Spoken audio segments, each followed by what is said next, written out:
Hello my people, tengeneze pamoja juisi ya pina colada na embe. Nitaanza kwa kumenya nanasi na baada ya hapo sitotupa hayo maganda. Nitaweka maganda yangu kwenye sufuria na nitaenda kuyachemsha. Nitaweka viungo kama karafuu, iliki na mdarasini. Nitaongeza na maji, baada ya hapo nitachemsha maganda yangu. Maganda nanasi yana faida sana, hivyo usiyatupe. Nitakatakata nanasi na baada ya hapo ni muda wa kutoa nazi yangu kwenye gamba lake.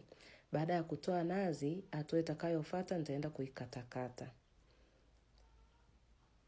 Nitakatakata nazi yangu vipande vidogo vidogo ili nirahisishe kusaga. Baada ya hapo nitamenya embe. Hakikisha embe lako unachagua lililoiva vizuri kabisa kama hilo la kwangu. Nitakatakata pia vipande vidogo na nitaweka kwenye blender. Baada ya kuweka embe kwenye blender, nitaweka nanasi lile nililokata na nitaweka pia na nazi. Nitaweka na mdarasini, nitaweka karafuu na hiliki. Nimeamua niongeze na ladha ya hiliki ili juisi yangu inukie vizuri kabisa, sio lazima kama hauna. Nitaweka yale maji ya maganda ya nanasi ili nisagie. Baada ya hapo nitasaga juisi yangu kama hivyo na nitachuja ili kuondoa zile particles zote. Kama unaweza ukasagia nazi pembeni na ukaichuja ili kupunguza uwezekano wa kuwa na particles nyingi. Juisi yangu iko tayari. Hii juisi ni nzuri sana sana kwa ajili ya biashara.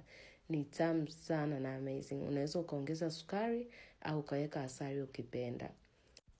Nakumbusha kununua kitabu changu cha juisi na fursa, kitabu kizuri cha kuelekeza kila unachohitaji kuanza biashara yako ya juisi au kununua